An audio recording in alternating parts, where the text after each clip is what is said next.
can't give what you don't have. When you are talking about integrity, you are really talking about the real person, who that person is. When you talk of integrity, you talk of honesty. To be honest. And to be honest means to be trustworthy, to be truthful. And politics is science and art of government. Politics is about the people. Yes. And if you talk about it in a deeper sense, it has to do with how people take decision on how to lead themselves.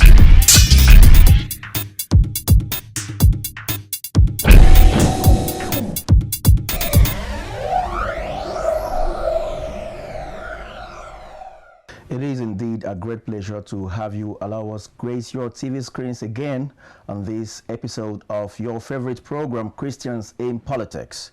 Christians in Politics is coming to you on the Anglican Cable Network Nigeria, ACNN, broadcasting from Abuja, Nigeria. And the program is geared towards x-raying the participation and non-participation of Christians in the political sphere.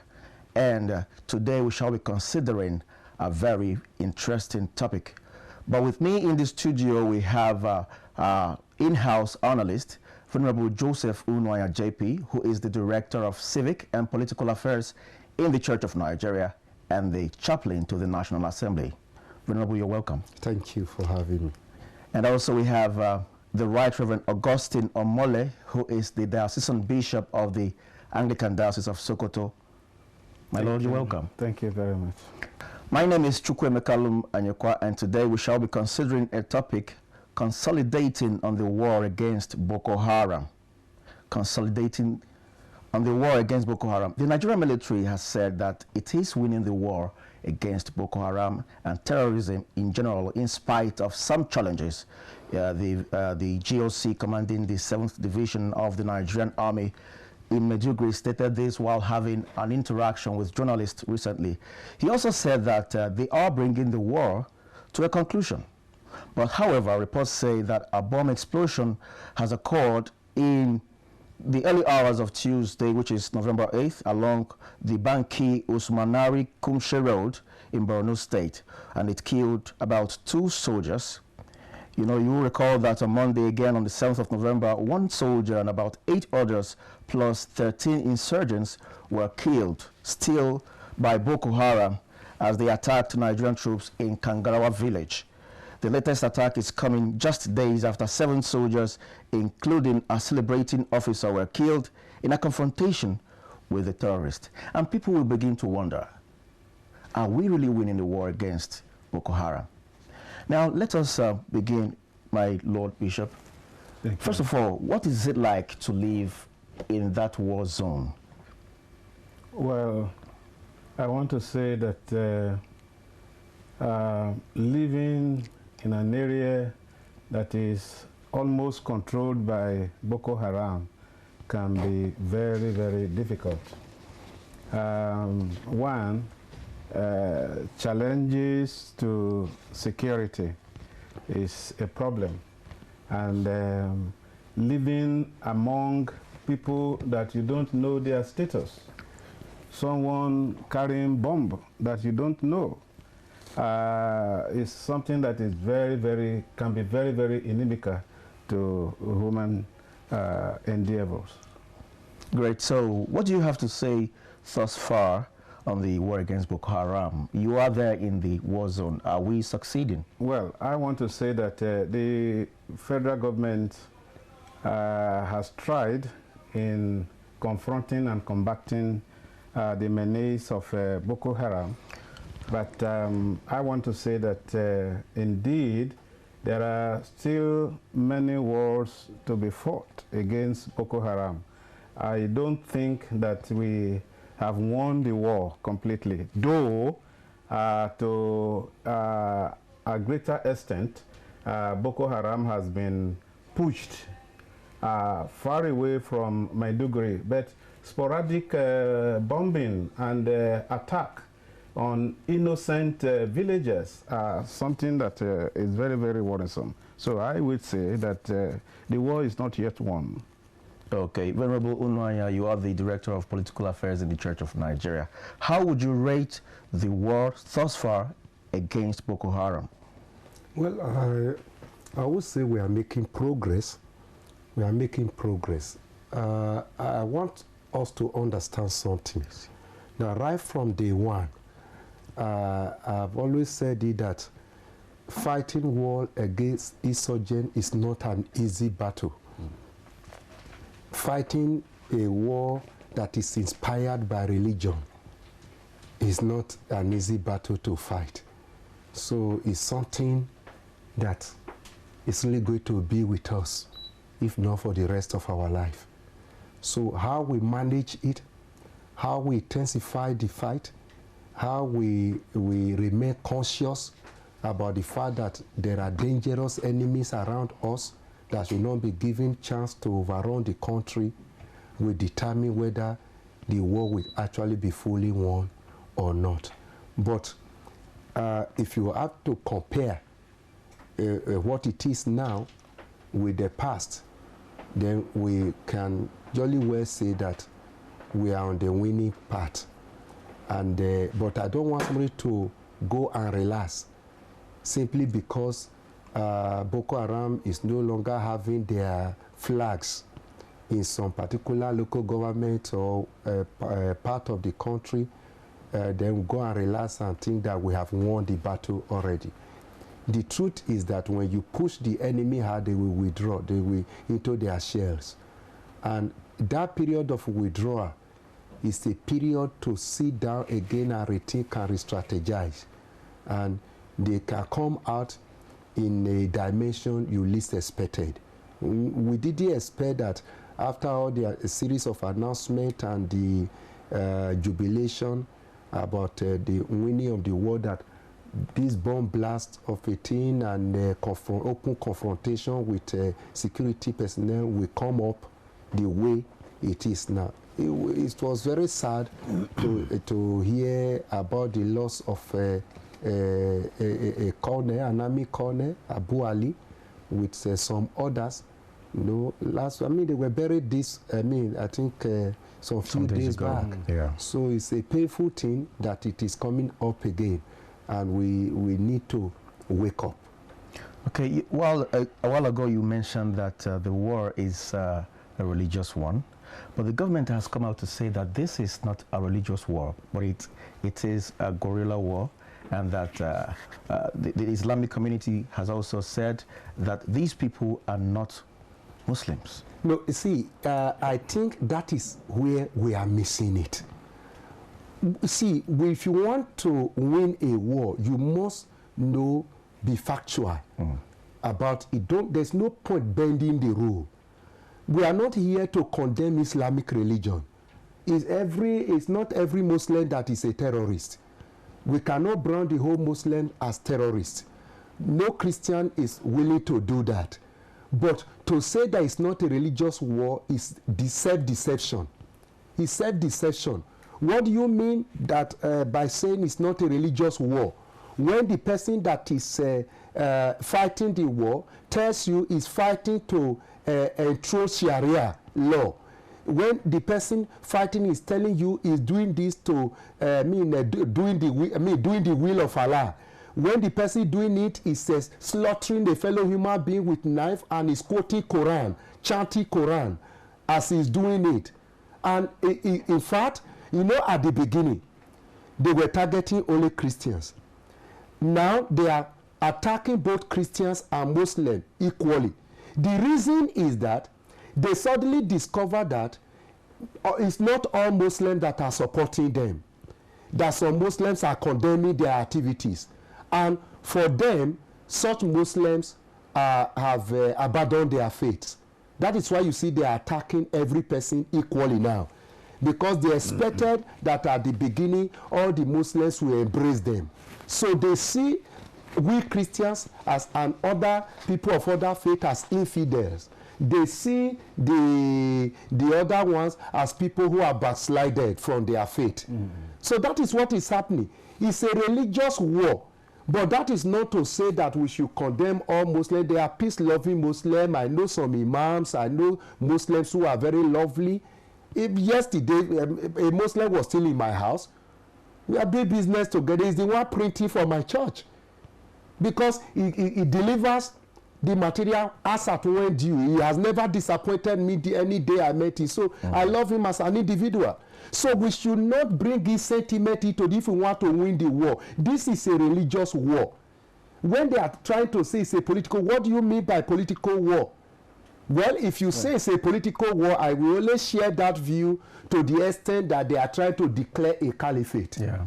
So to that extent, you say, okay, somebody that is trying to acquire a territory within a sovereign nation is fighting a political war. To that extent, I will agree. But the thing that is driving, the ideology that is driving this senseless war is purely religious. Great. My Lord Bishop. Yes. Do you think this fight has a religious undertone to it? Well, when this problem started, we are told that it is not religious. But I think if you see the operation, The style, strategy. the strategy, the activities of the Boko Haram people, you will know that they had an intention to clear Christianity from the north. That is, you can see that. But like I said, along the line, the whole scenario changed, and they started to bring in Muslim brothers and sisters into it. But it was clear from the beginning that it was a religious war against Christianity, against the church in the north. And if you see the whole scenario, you discover that that area of Maiduguri, Chibok, for instance, those are Christian areas, and most of the people that were being attacked from the beginning were Christians, you know. So I would say that it looks as if we Nigerians are not we are not ready to face the fact, and because we are not ready to face the fact, we will not be able to get where the problem is coming from.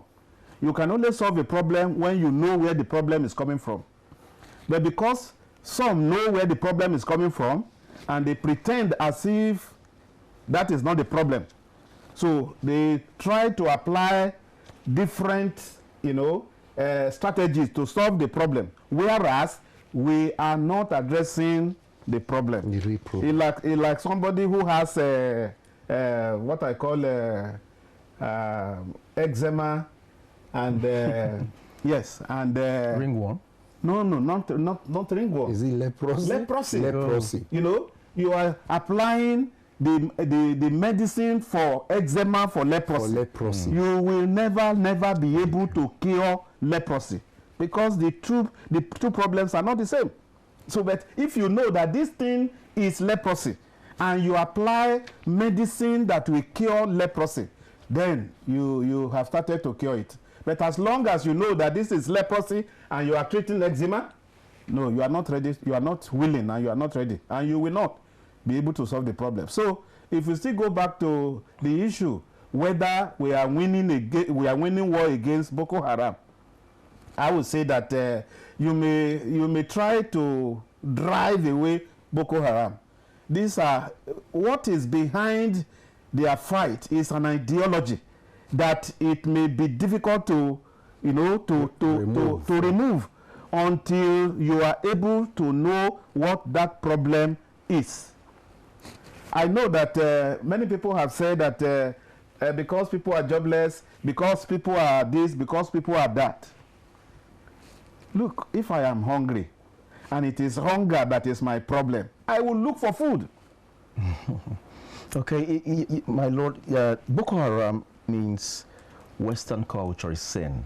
I don't know if I'm right. Yeah, now, Western education. Western education, yeah. Thank you. Now, these people, some of them use modern day technology you know, like the camera, the internet. Yeah. And you begin to wonder, if you say that Western education is sin, how then can you, you know, boldly use some of these technologies that you acquired through Western education? That is the irony of the whole thing. You are condemning Western education. And I want to say emphatically and boldly that Christianity brought civilization into Nigeria. And I think that's the problem. You are talking about schools. They feel their enemies. You are talking about knowledge. Yes, their enemies brought about Western education. What you are using are scientifically based. You are using bombs that are produced with the knowledge of science, and you are condemning education. You are using machine guns. You are using AK-47. Yes. You are using devices that are scientifically, you know, made, and you are condemning education. So what are you saying? So the point is that even people that call themselves Boko Haram and are saying that Western education is haram, it's not good, it's not allowed. Well, it looks to me that they don't even know what they are agitating for, because education, knowledge, produce all these things. Okay, Director, these people say that one of the reasons they call Western education abominable is because it gives women freedom, you know, because Islam does not believe in women freedom. Now, Western education equips the women and tells them their rights, shows them their rights, and they feel the educating a girl child is wrong, is abominable, because it makes her disobey her husband, it makes her wayward, and all whatnot. They condemn people who don't dress, who don't wear hijabs, and all of that. What do you make of this? Somebody can wear hijab and still be impregnated by somebody. Anyone who wants to be reckless, a woman who wants to be reckless, can be reckless, whether the person wears hijab or not. I want that one to be clear. Human beings are supposed to be free human beings, because we're created by God equally. Jesus, well, let's come to our religion. Jesus came to advocate for freedom. But sorry, let me cut you. If you talk about freedom, does it not contradict what we talk about the people, the lesbians and gay people who say they want to be free to live their lives? No, that is abuse of freedom. You see, that is abuse of freedom. Don't you think people are free to, you know, choose what they want to do, the way they want to live their life, their culture, their religion, and all of that? Now, let's take on lesbianism. Do you think it is Christian girls alone that are lesbians? Of course not. So you see, we have to be realistic. You can be wearing hijab in the day and be a lesbian in the night. So you can wear hijab in the day and still be sleeping with house help, house boys, and people within your own house without being faithful to your husband. Hijab is not what instills faithfulness in people. So it's a question of conscience. Your conscience seed, or is your conscience alive? That is the issue. So I don't support any religion that we advocate that women should be put in prison. Honestly, I pity some of these people when I see them. Honestly, at H Medics, one popular 24-hour shopping plaza here in Abuja, I went there to pick up one or two things not too long ago, and a young white man came in with maybe his wife or a girlfriend or something like that. The man was on short knicker with a shirt, a sleeveless shirt, and I believe he wore it because he wants fresh air. Maybe this environment is too hot compared to where they came from. But the woman that he held the hand and they were moving together inside that shopping mall was covered from head to toe with stockings in her leg. The only place that was open was just this portion where you see only the eyeball. I begin to wonder what kind of daytime masquerade is this?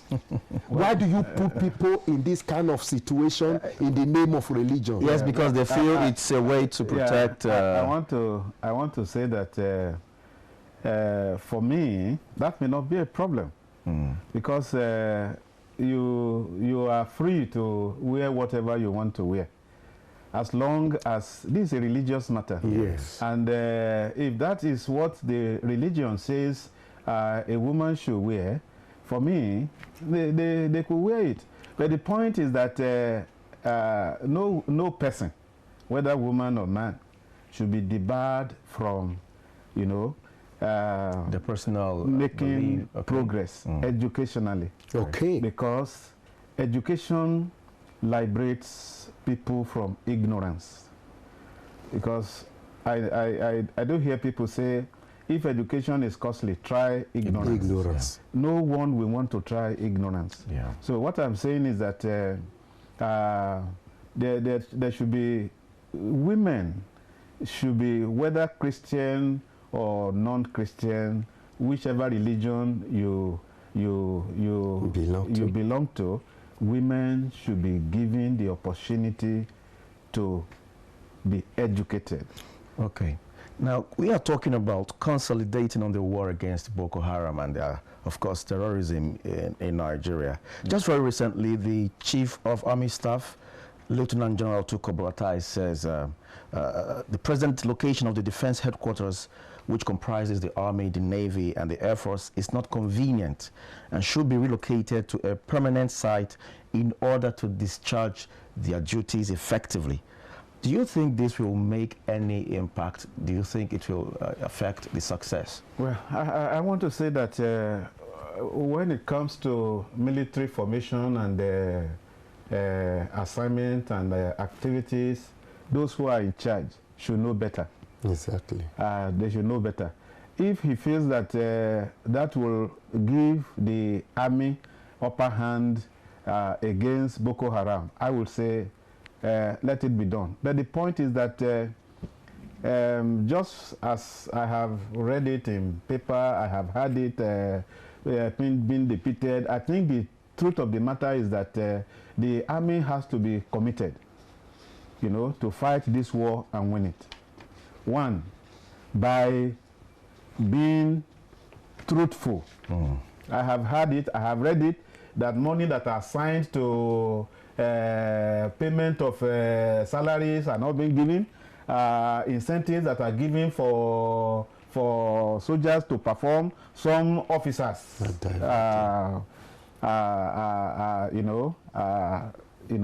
diverting it.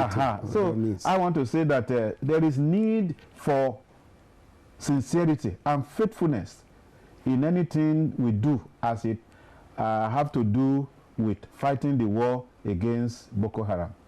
Okay, thank you very much, Your Lordship. Borno State is still the worst hit by Boko Haram.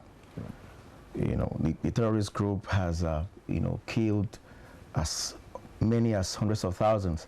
And the governor of the state, Kashim Shettima, says that the activities of Boko Haram has set the state backward by 50 years. Director. I can't contest that at all.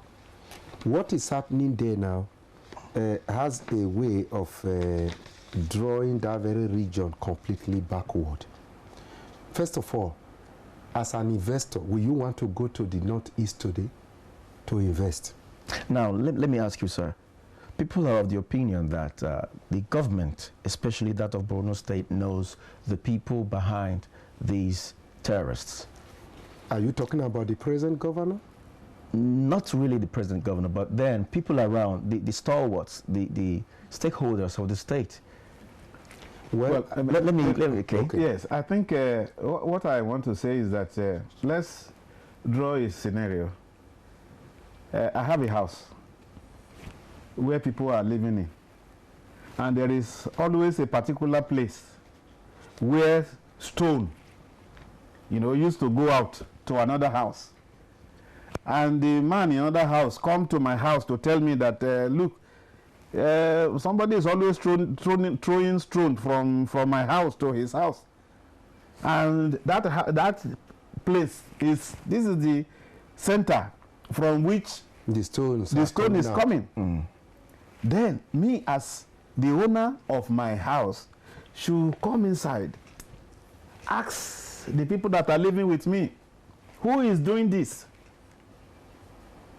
I think I will be deceiving myself if I tell the people that I don't know where the stone is coming from.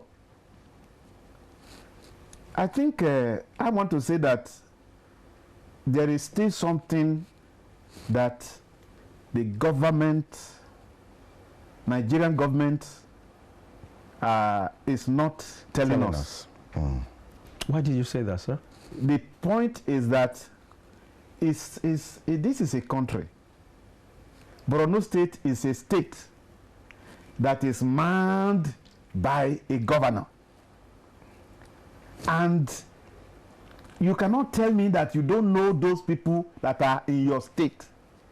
I cannot have a house where people come in and I say, I don't know whom the people are. If I don't know them, I should be able to tell them, look, I don't want you here. So you're saying that these people are well known by the government officials? For me, I want to believe, this is my own opinion. I want to believe that somebody knows.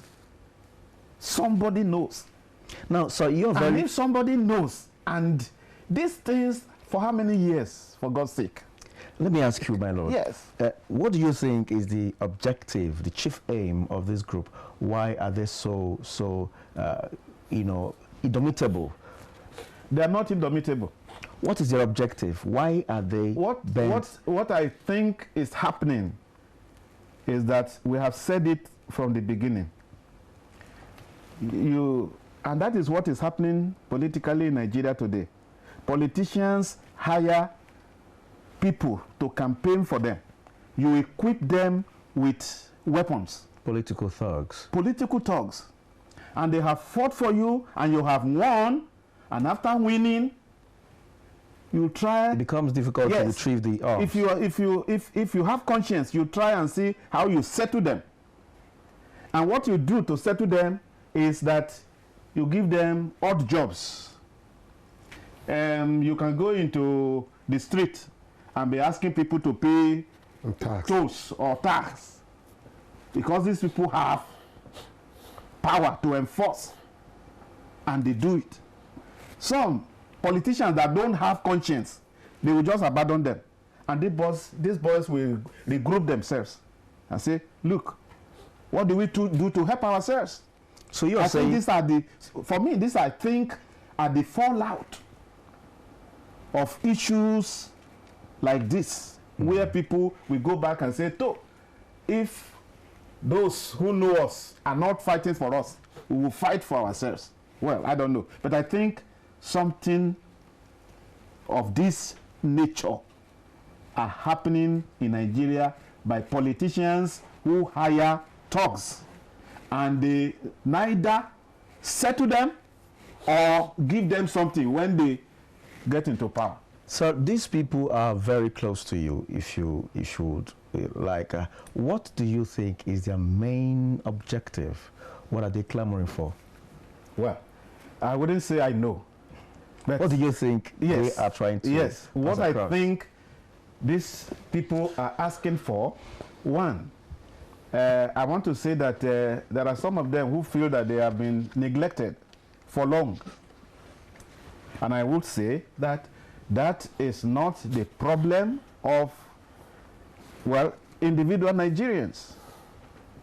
A state is mobilized from the federal government allocation that goes into state for those states, to develop their states. And if they use such money for other things and neglect people that matter, I think that is a problem. So what I'm saying is that there are some of these people who feel that, look, we have been neglected for long. Maybe the government is not doing anything to provide job for us or to give us things that will help us to get such jobs, particularly education for that matter. And there are those who feel that, well, until they do something, the government will not listen to them. In fact, that's why the issue of negotiation with Boko Haram came up. I said, look, somebody is coming to destroy, you know, your house. And he's telling you that you have to come and negotiate. On what basis is that? So the point I'm making here is that these people are talking by force. Some of them are talking by force. And I think what the government should do is to ensure that there is equality in the treatment of the people that are in their state. If you can provide free education, provide affordable education, that the parents will be able to send the children to school. But where this does not happen, then there is a problem. Director, yes, sorry, yes, sir. I want to say a little thing here. Sorry, sir. Just before you continue, just some days ago, there were release of some 22 Chibok girls, and the government is saying that they didn't have any negotiation like exchange with Boko Haram terrorists. But we'll talk more about that when we come back on this break. Do join us again.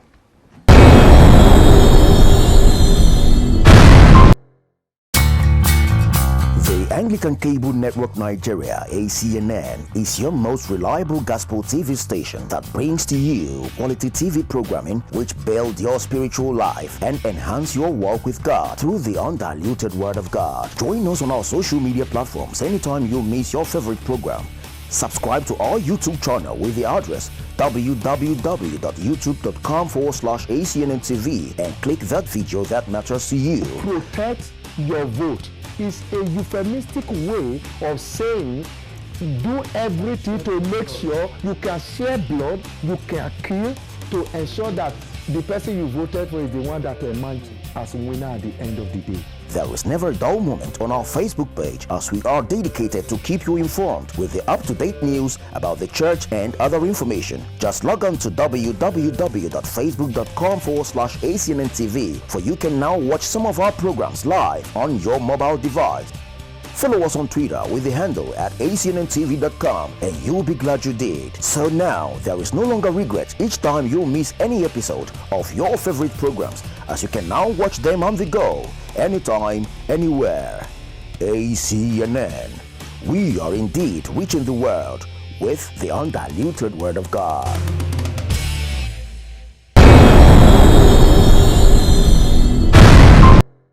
If you just joined us, you're watching Christians in Politics, coming to you on the Anglican Cable Network Nigeria, broadcasting from Abuja. And today we are looking at the topic, consolidating on the war against Boko Haram. I have in the studio Venerable Joseph Unwaya, who is the Director of Civic and Political Affairs in the Church of Nigeria, and the chaplain to the National Assembly, and also the Right Reverend Augustine Omole, the Diocesan Bishop of Sokoto Diocese in the Anglican Communion. Just before we went on break, Venerable Nwaya, we were talking about the objectives of this group. What do you think they are looking for? Yes, the objective of Boko Haram for me is very, very clear. I don't want to put words in the mouth of Boko Haram. I want to take them by what they have told us so far they are looking for. Boko Haram is out to Islamize this very country. The objective is so clear. A Sheikha or whatever they call their leader has said that over and over and over again.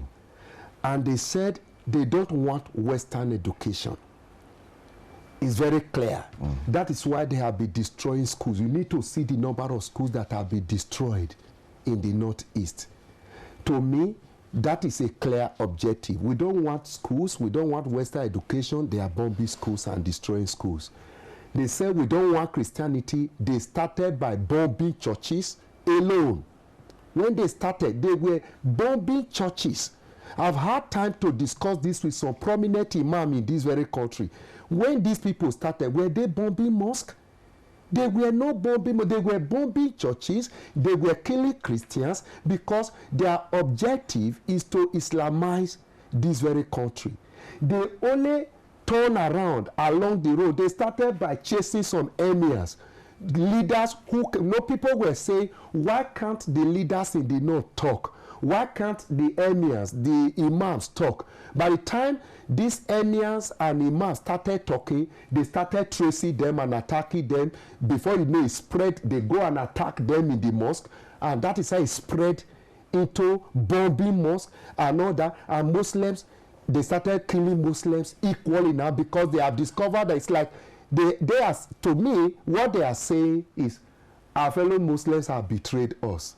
We thought they will embrace our agenda to Islamize this very country. Before Boko Haram issue came on board, because we need to be able to put so many things together, where we missed it and what we are paying for today was when we allowed Sharia law to be introduced. That time, when it was to be introduced in Zamfara state, I was speaking this way that, look, this is a state, I mean a country where we are supposed to have freedom of religion. And we have a constitution that binds us together as a nation. Why do you want somebody to allow somebody to introduce a different constitution? It's a parallel constitution as far as I'm concerned. And then the president, Olusegun Obasanjo, said, no, Sharia issue will die naturally. And I just looked at it. How can you as a leader say that? You don't know what is happening in the Middle East? When all this religious wahala starts, you don't know when it's going to end. Go through what is happening in Middle East today and read the Bible. You will discover that the war they started that were recorded in the Bible, they are still the war going on today. So he said Sharia law will just die naturally. I say, maybe Mr. President have not looked at this matter objectively. From when they tested it in Zamfara, and they discovered that it has been accepted, nothing happened, immediately 12 states in the north came out and adopted it. The signal we were sending to people in the Middle East is that the northern part of this country is ripe for us to come in and Islamize the place. People are talking about, doesn't it surprise you? Who is funding Boko Haram? Where are they getting support from? If they say they don't know that of Boko Haram, that of Shiite is clear now. That one is brewing in Kaduna, and no one is doing something drastic about it. I tell you, if you allow that Shiite group to survive in Nigeria, what we are going to face is going to be worse than Boko Haram. Go and see what Shiite and Sunnis are doing to themselves in the Middle East. So these people have made their objective clear. And I think I said it in this studio times without number, that some of the people we call herdsmen are Boko Haram members because the operation of the modus operandi of these very herdsmen, in quote, is exactly the same with that of Boko Haram. Look at what they did in Benue. They are not just looking for what they call it, grazing side. No, they attack communities. They kill all the people they can find there. They burn down their houses. They will cut down all the economic trees. They take over. They are out to occupy. And once they settle down, they begin to practice their religion. They begin to destroy the schools in that area. They want to spread this thing. It took almost 3 months when I spoke in this studio that the government should watch herdsmen, that these are Boko Haram, because the way they kill, the way they machete people without mercy is the same style of Boko Haram. It took about 3 months before the military started, I think the head of the military, when he spoke first, said, it's like these people are operating like Boko Haram. We need to watch them. Then after a while, they finally came out to say, I think most of these Boko Haram, the herdsmen are actually Boko Haram. This is objective. They are spreading their tentacles all around. I think if we want to save our country as a people, both Christians and Muslims, because when there's no peace, you cannot even practice religion. Right. So if we want to save our country, everyone must come together to say, this is a religious war, but we, just 1 minute, we Muslims, we are lovers of peace. We are peaceful people. If we are going to serve Allah, we are not going to serve Allah under this kind of environment where bombs are being detonated, where people are being killed senselessly. If the Muslim brothers and sisters can come to terms with that reality, and everyone joins together, we'll be able to push away this element. I can tell you, instead of Boko Haram advancing the cause of Islam, they are instead destroying Islam. They are giving Islam a very bad coloration. Let me conclude with this short one. My own eldest brother had lived in the UK for about 35 years. He's a very high-ranking British police officer in the UK. At a point, he suddenly converted into Islam in the UK, and I asked him why. He said because he's having identity crisis. That as a black man, I need to come there to see the racism that is going on. It's only the Islamic brothers and sisters that accepts you. So he converted into Islam.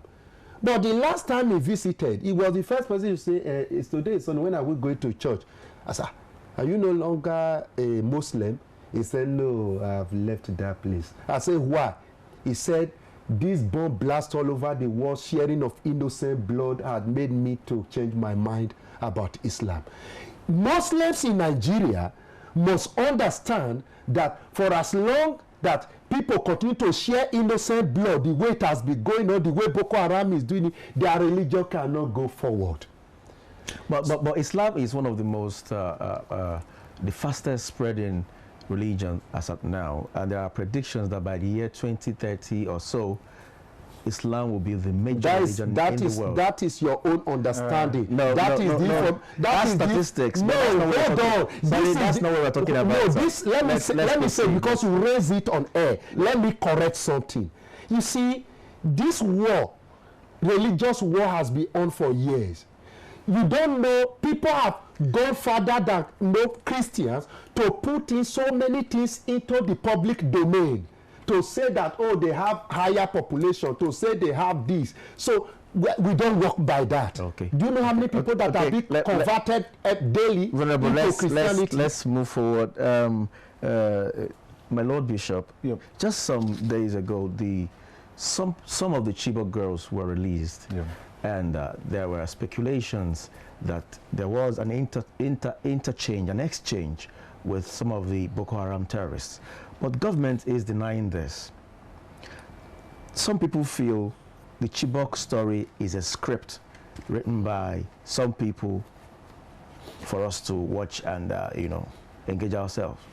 What do you think about the Chibok story? Is it a scam? Yeah, as early as the story of Chibok girls started to unfold, I think I won't lie, I heard it, that it was being argued against that such thing never happened.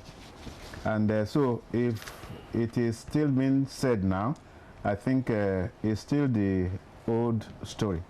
But the point I want to make here is that I still want to say that there are many things the government is not telling Nigerians. I think that is an issue.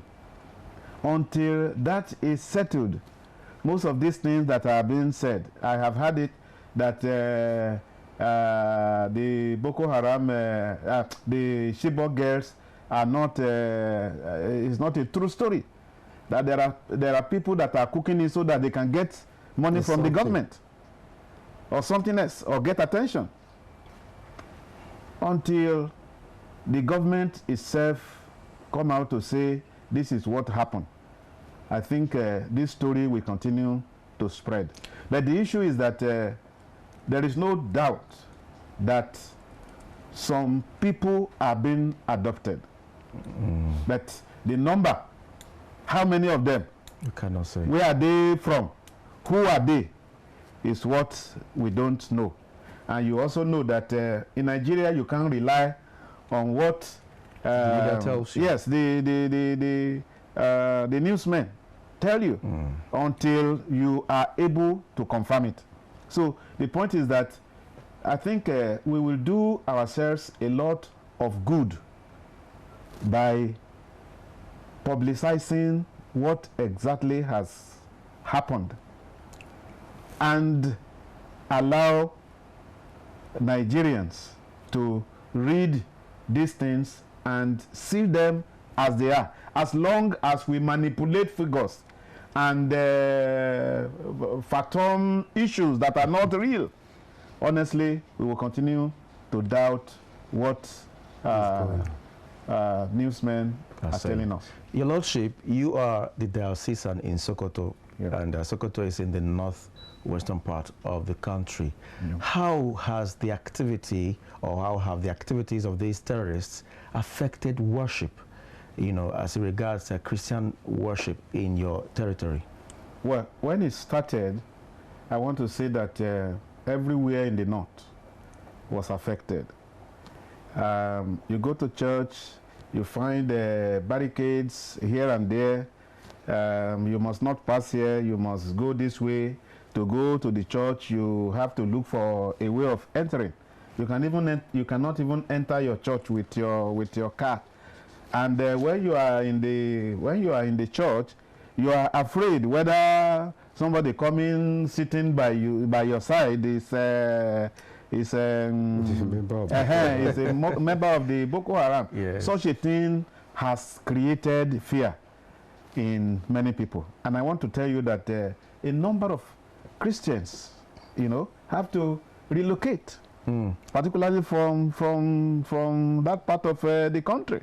You know, so this has affected worship, where you are worshiping and you are singing like this, and you are looking right and left. You know, looking over your shoulder. Such things did not give someone the opportunity to really sit down, look unto his God, pray to him directly.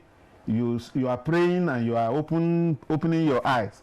I think these are things that have affected worship in that part of So what strategy, what mechanism are you using now to reach out to people, you know, in terms of evangelism, missions and outreaches? What we did was to begin to tell the people, admonish them the way to worship. I remember speaking to my congregation one day to say, look, safety belongs to God. Security is of God. Yes. If we have to worship God, we must worship him and remove fear from our heart. If someone will die, he will die. He will die. Even the Bible says he who loses his life. Yeah, so not even minding where the death comes from. If it is time for you to die, you will die. So forget about Boko Haram. Concentrate on God. Yes. And if you concentrate on God, I know that because our security belongs to God, he will keep us from the hands of Boko Haram. And that has helped our members to really say, well, let's go to church. Although there are still people who entertain fear. Some of them may come, some don't come. Some will come, they cannot worship the way they're supposed to worship. But we still keep on preaching the gospel, telling people Jesus loves you, Jesus can save you, no matter what that problem is, whether Boko Haram or other problems. Jesus has a way that he can use to deliver you from them. Okay, this Boko Haram insurgency issue has developed into a hydra-headed monster. Now we have the issue of the IDPs, and the government is saying, how do we relocate these people? How do we get these people back to their former places? And it has become a problem. Sir, in conclusion, what do you think we should do to nip this in the bud, both relocating the IDPs and making sure they are, put back to the society where they left? What I think should be the start is clear a particular place. What I mean by a particular place, if you have cleared the local government of Boko Haram, let the people from that place go back. Take them back. Try to reconstruct some of the schools and the hospitals and buildings. Put these people back and make sure security men are on ground. The security men must be on ground to give them assurance. If we don't have enough people, enough military men, enough policemen, there are able-bodied Nigerians who can be recruited. Let them be recruited. Let the number of our army, let the number of our police force be increased. Let's employ more people so that the area you clear, you ensure that there is enough security to cover the building. That is the only thing that will give people assurance. Because most of these people, their parents were killed before their very eyes. Some of them lost their wives, some of them lost their husband in this crisis. So for them to be able to settle down, we must give them assurance. Building good schools, building a hospital, and reconstructing their houses. Which will take a long time and a lot of money. Putting security around. And again, not just putting security on ground. These people should be well armed. Because we have already seen that the forces fighting against our security men are very, very well armed. So our military, our police should also be well armed. Okay. My Lord, what do you suggest the government should do to, nip this in the bud? I want to still suggest that the government has to be truthful. Because once some people know that this is a way in which you can get money from the government, yes, they will always sabotage government effort, and they will want that problem to persist. So, but if the government is sincere and put in place things that will help the people that are fighting this war, how do you explain denying someone his salary after he has put his life on the line in defending the nation, and he comes back, there is no food for the wife, there is no food for the children, and you still want him to perform? These are issues. The government must be truthful. Pay these people as at when due. All right. And the people that are put in leadership of the soldiers should please give the soldiers that are in the war front their dues, so that these people will be committed. Thank you very much. Dear viewers, we hope you have enjoyed every bit of this program. I want you to remember that the war against Boko Haram and extremism in Nigeria is still very on, and we need to work together to defeat them. You know what the book of 1 Timothy chapter 2 verses 1 to 3 says? It says, I urge then first of all that petitions, prayers, intercession, and thanksgiving be made for all people, for kings and those in authority, that we may live peaceful and quiet lives in all godliness and holiness. This is good and pleases God our Savior. So I would like to urge every one of us viewers, wherever you are, to be vigilant, to be watchful, to be careful. When you see something, say something. And this is what we call it today on today's episode of Christians in Politics, which came to you on the Anglican Cable Network Nigeria. We discussed the issue of consolidating the war against Boko Haram, and we had two gentlemen in the studio who did justice to it. From my far left, Venerable Joseph Unwaya. He is the Director of Civic and Political Affairs in the Church of Nigeria and the Chaplain to the National Assembly. Thank you, Venerable, for coming. Thank you. And also we have the Right Reverend Augustine Omole. He is the Diocesan Bishop of the Diocese of Sokoto in the Church of Nigeria Anglican Communion. Your Lordship, thank you very much. Thank you for coming. Thank you. And that's where we draw the curtains. We do hope you enjoy every bit of it. Join us same time next week, same station, for a better and a more interesting package. Until then, I am yours sincerely, Chukwuemeka Anyekwa, signing out.